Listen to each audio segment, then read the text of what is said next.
What was it like sharing the ring with Manny Pacquiao? I mean, it was a blessing. Like, Manny Pacquiao himself is a legend. You know what I mean? Manny's a legend in boxing. Say what you want about Jake Paul, and I wasn't sold on him in the beginning. That dude, I watched him. Trains like a professional fighter, has real professional people around him. Call him cocky, call him arrogant. You cannot like his attitude, because I don't. But that dude's work ethic, he gets my respect as a real fighter. In my opinion, is bad for boxing. Rashad, hard to hit, Holloway.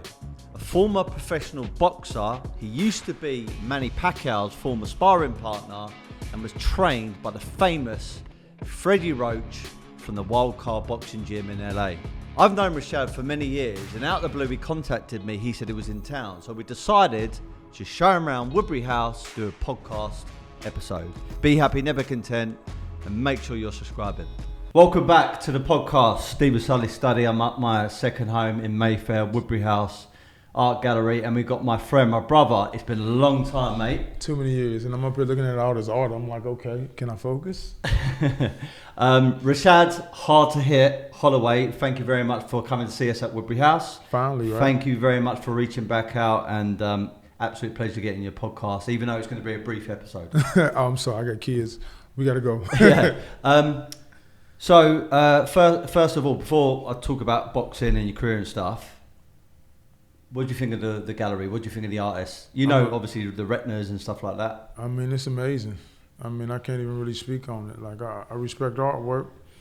It's crazy. Like, I can't even focus and stop looking. No, I'm serious. Yeah. Like, I knew you had one of these spots, but I didn't know it was like this. Like, the artwork here is amazing. Yeah, I appreciate it. And I just really got into art over the past few years. Like, I'm not anywhere near this level.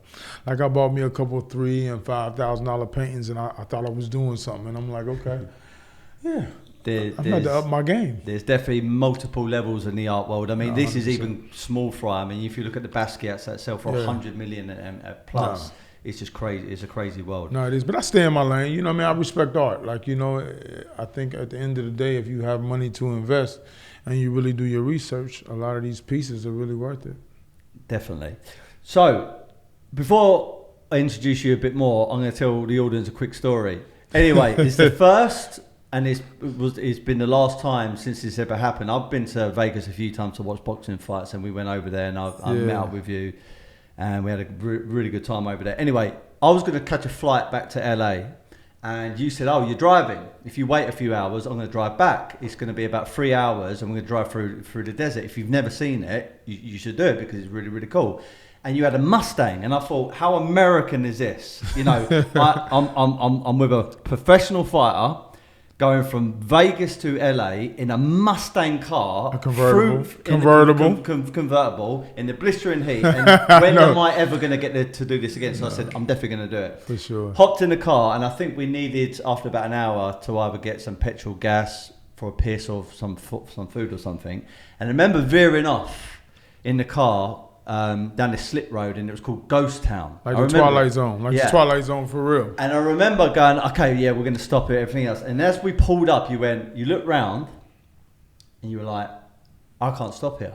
I was like, well, what do you mean? Like, there's no one here. Let's just go in. And you turned around to me and went, I can't stop here. And it was at that moment it clicked. Yeah. And I was just like, what? Like, it didn't make any sense to me, you know, until you actually said that to me. And for some reason, I always remember that. It was like a really weird moment. I'm thinking, why can't we stop it? And then you said it to me, and I thought, okay. Yeah, you got it. Yeah. But you know, it's so different for you out here. Like, it's different. Like here, like I was just telling my family this. Like, it's so diverse. Like, I love this country because you're just English. Like, you see every ethnicity you can think of, and everybody mingles, cohabitates. Like, America, we're so far behind. Like, everybody looks up to us in so many ways. And I'm not going to lie, every country has its perks and every country has its negatives.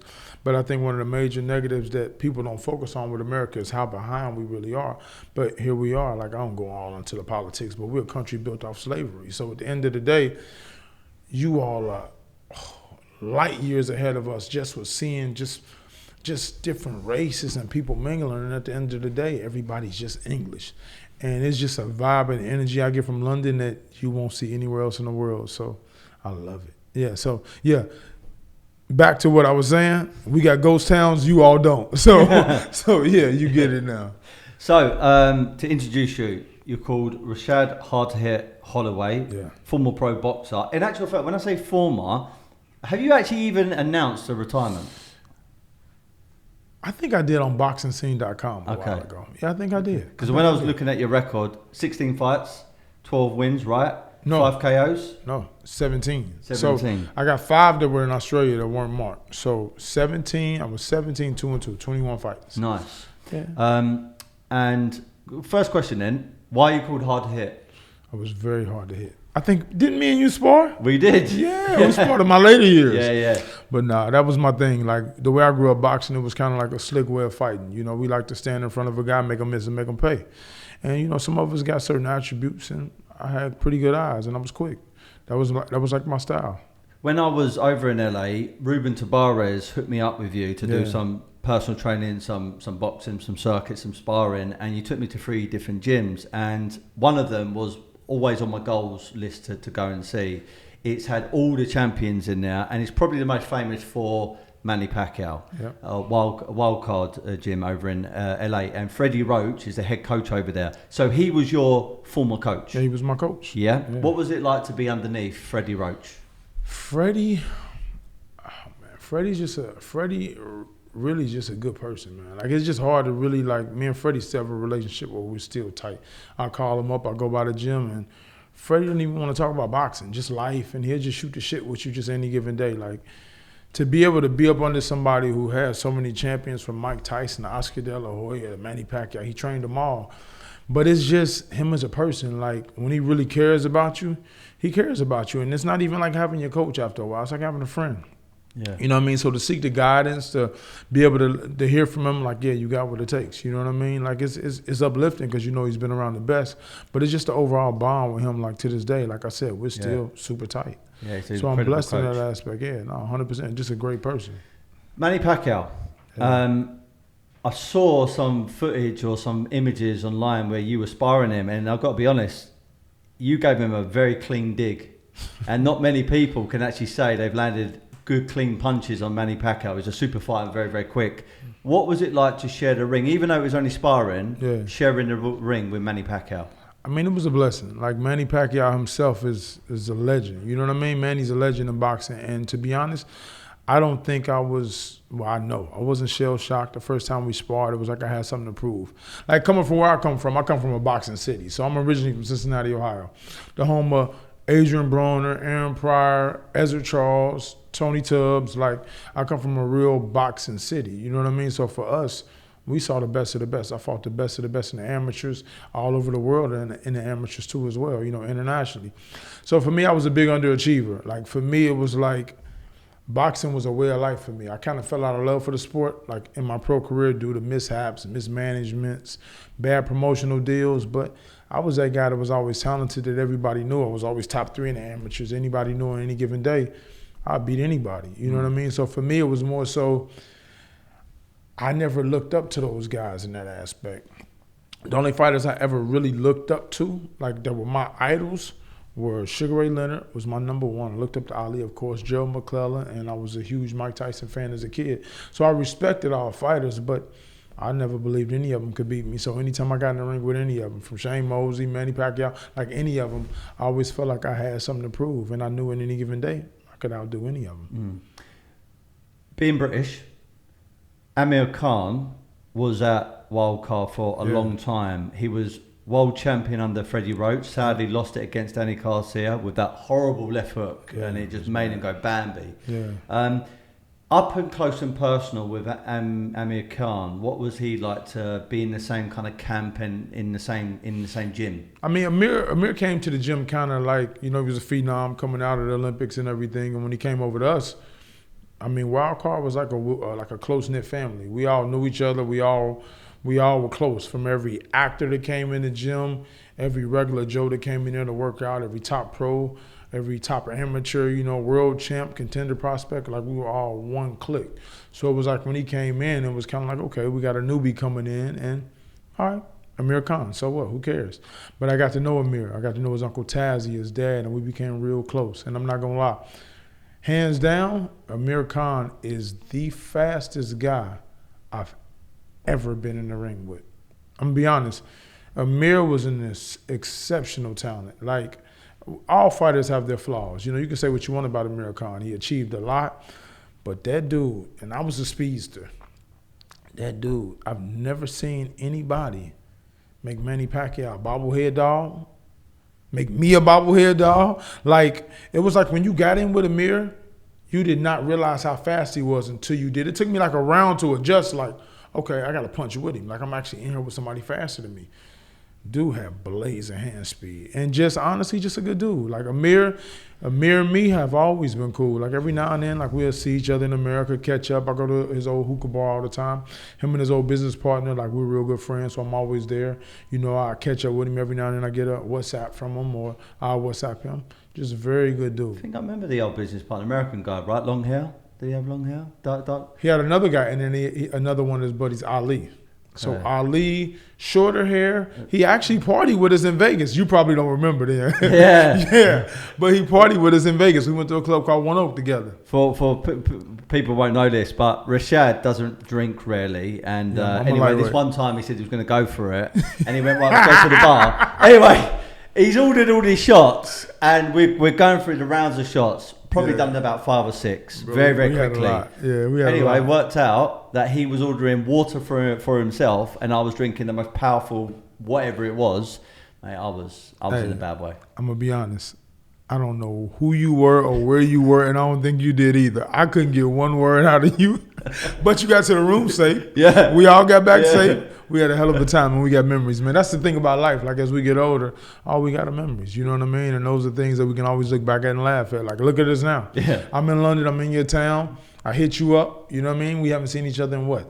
Almost a decade. Like, Probably. It's been a long time. Probably. And, you know, that's just something that we'll always have. That's a bond we'll always have in memories, man. Definitely. That's how life works. Quick question then. Okay, Manny Pacquiao, Mayweather, they obviously fought 2017, I think it was. Yeah. Obviously, Mayweather won the fight. My question to you, you know them both. You know Mayweather, Floyd Mayweather Jr., and you know Manny Pacquiao. Peel back the time, 5 years, 10 years, so let's say 2007. Who would have won that fight, Floyd Mayweather versus Manny Pacquiao in 2007? I used to say all the time, Manny. That's because I really shared the ring with Manny. Manny was a guy that you had to go in the ring with Manny a few times to really understand him. He did everything wrong, textbook-wise, and it worked. Like, you couldn't really prepare for Manny Pacquiao. But Floyd is such a special specimen. Like, this dude adapts. Like, I'll give you a prime example. Look how old he was when he fought Canelo in Canelo's prime. Like, yeah, you can say, oh, Canelo got better over the years. Yeah, but he was as fast as he's ever been, as strong as he's ever been. Like, and Floyd just made him look like he didn't even belong in the ring. Like, Floyd, his boxing IQ is on another level. I think if they fought back then, you would have saw a totally different fight. I always said Manny would have beat him hands down, but as I get older and I look at things, it would have been, I would say, a 60-40 fight. 60 Floyd, 40 Manny, but I guarantee you, Manny would have really shown up. Like, whoever won that fight, I'll still would maybe lean and say Floyd just because of his boxing IQ. He does whatever it takes to win. He doesn't care if he has to just use a jab. He knows how to win a fight. And it's only a few fighters I've ever seen do that. He's one of them. Andre Ward's another. And Terrence Crawford. It's only a few special fighters I've ever seen to be able to make those adjustments. And Floyd definitely. Miguel Cotto told me this best. Me and Miguel are talking, and I remember I bet on the Andre Berto fight with Floyd because I was always like, oh, somebody's going to catch Floyd. And he told me don't do it. I said, why? He said, Floyd is special. He said, I can never hit him with the same punch twice. He said, I've never seen a fighter like that in my life. It's incredible. He was right. I want to ask you a question then. My friend fought in an exhibition relatively recently in London, a guy called Aaron Chalmers against Floyd. He was a last-minute opponent. Obviously, Floyd's been doing this campaign now, doing the exhibitions, and one of the biggest ones he done was against Logan Paul. As a pro boxer, lived and breathed the whole life, he dedicated your life towards it.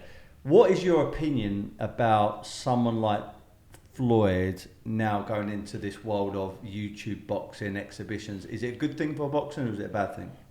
I mean, you know, everybody's entitled to their opinion. And my opinion is bad for boxing. I think that there's a market for it. Like, I don't knock anybody who puts on their gloves and gets in the ring because you're risking your life. You know, like the YouTube fighters is misfit boxing.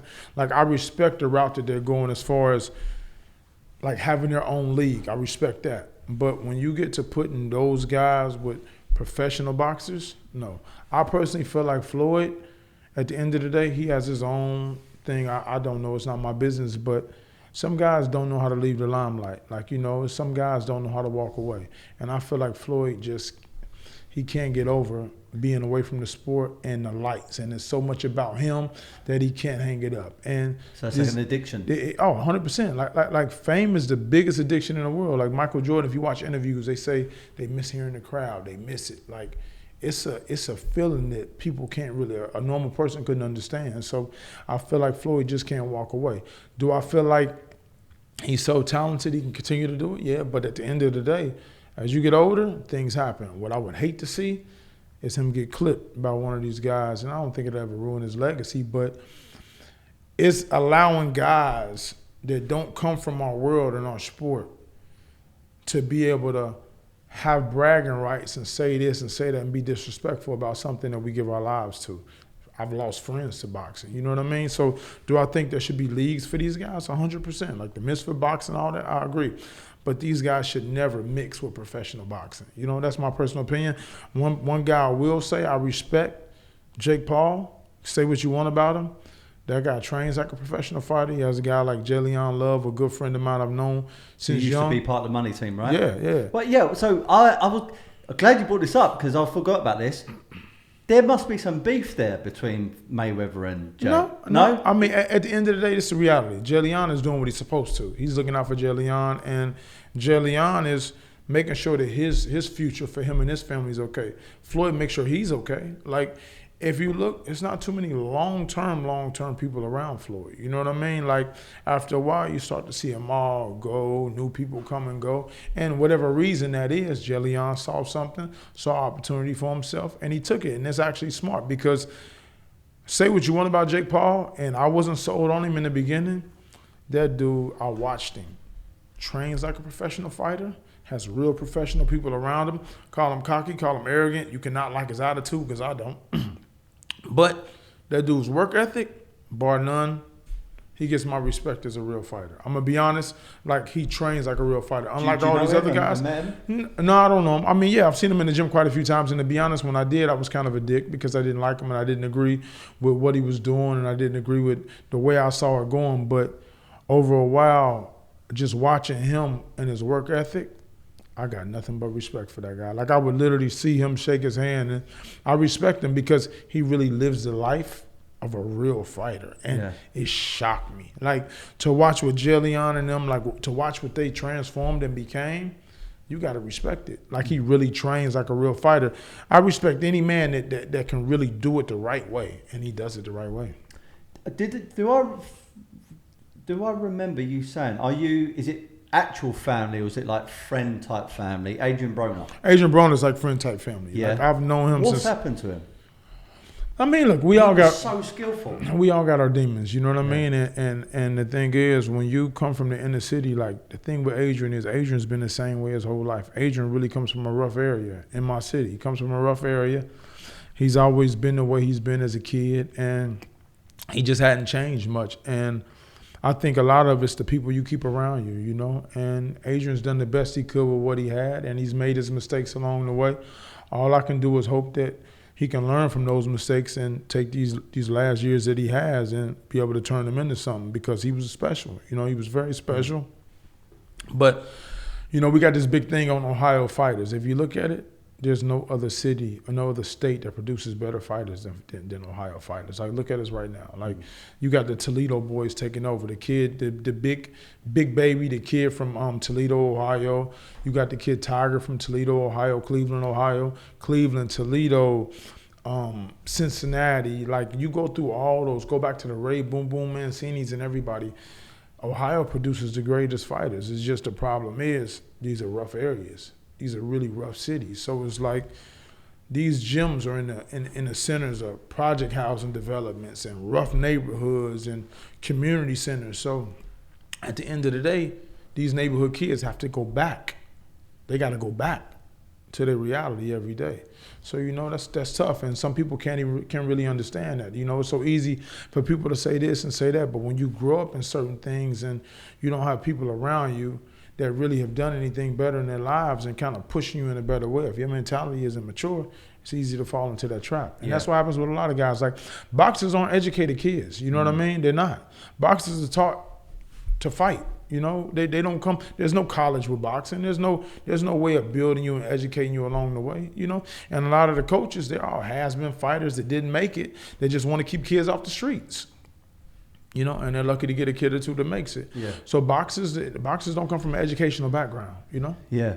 I know you got your family here, so I know we're going to have to. Yeah, I got to go in a sec. Yeah. In a few minutes, but I need to ask you just these couple of little questions. Okay. So we've got a few major mega fights coming up, and I need to get your opinion as a professional boxer. Crawford Spence. Crawford. Who wins? Crawford. How? He's special. I think Errol Spence is a great fighter. I personally, a guy that kind of dissects boxing, Errol Spence is not the same fighter that you saw before his wreck. I don't know why. His Ferrari car crash, that one. But you got to think, to be honest with you, the first thing that goes in boxing is your legs. And I noticed that at 30 years old myself. I started noticing my legs weren't the same, my feet weren't the same. If you look at Errol Spence against Carol Brook, look at him against Sean Porter.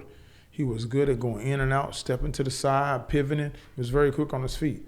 But if you look at his last two fights against Ugas and Danny Garcia, his feet were stuck in the mud the entire fight. Yeah. That's a sign of a fighter getting old. And that's also sometimes the impact of trauma. You know what I mean? Like the trauma of impact, should I say. So Bud makes so many good adjustments. He does so well. I don't see Bud losing. Anthony Joshua against Dylan White 2. Who wins? I think we see Dylan stopping him late. I think so. I think not expecting that. I think so. Really? I don't think Anthony Joshua is very confident in himself. When you go to 3 different trainers within a 2-year span, Anthony Joshua is like a very talented front runner. Like the kind of guy where he's great as long as he's pummeling you. You get what I'm saying? But when all of a sudden, when the pummeling doesn't work and he starts getting hit, it's like, oh, okay, what do I do? What do I do? He doesn't believe in his boxing skills, and he actually has some. Yeah. He just doesn't believe in them. He falls apart mentally. Usyk against Dubois. Oh, Usyk easy. Okay. Usyk's just hard to hit, easy. Fury against Ngannou. It's a joke. I don't even want to talk about that. No. It's a joke. That to me, it's not even a fight. It's not like why like Fury. Why even be as great as you are just to give in to the money side of it when there's other big fighters you could fight for money in boxing. Why put yourself in a position to possibly get caught by a lucky punch from a UFC fighter that doesn't even deserve to share the same ring as you? Just for a paycheck. That's what I don't respect about what's going on in boxing. Speaking about UFC, last sort of element, you pivoted from the boxing world and started helping a very successful fighter in Tony Ferguson. Yeah. Why did you start helping the UFC fighter Tony Ferguson? Well, it was actually an accident. His manager at the time, Adiatar Paradigm. Adiatar has Conor McGregor and quite a few fighters. There's a lot of fighters. He was a good friend of mine. Him and Saya, they had Paradigm, and they started off. How did that happen? So they were like sports agents. They were both college football players for UCLA. They were sports agents. They came and tried to basically manage a deal with me or get a deal as a management with me. But at the time, boxers, we don't use sports agents. So we didn't make it work, but we remained friends. Saya, before they teamed up, used to be my sponsor with LRG when he was working for LRG. So we stayed in contact. He did a couple marketing deals for me, got me a couple sponsorship deals. Well, they ended up calling me and said, hey, we bought this company a couple years later called Strikeforce, and we bought all of their fighters. Like, we got this fighter, a kid named Tony Ferguson. He's pretty good. He won this UFC thing. I'm like, I know nothing about it. He said, look, he really needs a good boxing coach. Would you do it? I said, I'm not really into coaching. I got my gym, but I don't really. He said, would you just check him out for me? I did it. He was very respectful to boxing. He loved it. He was eager. So I found a passion in doing it with him, and we became close. Started doing it, did it for some years, and incredible. We formed a brotherhood, Yeah. Last question. I always ask my podcast guests this very thing. I came up with a quote a few years back, and I try and live by it. It's my mantra. It goes like this: be happy, never content. I've got my own interpretation of it. Rashad, hard to hit Holloway. What is your interpretation of be happy, never content? Live with no regrets.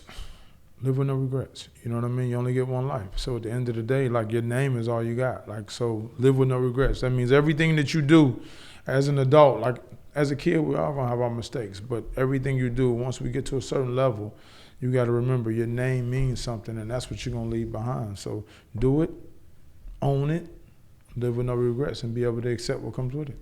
Thank you. Thank you for your time, brother. My brother. Really, really good to see you. And we'll do a part 2 when you're back 100%. for the white fight. I'll be back in a few. Yeah? I'll be back in a few weeks. Perfect. We'll do it. And I'll have more time. Yeah, we'll do a part 2, a proper For one, sure. yeah? 100%. Nice one.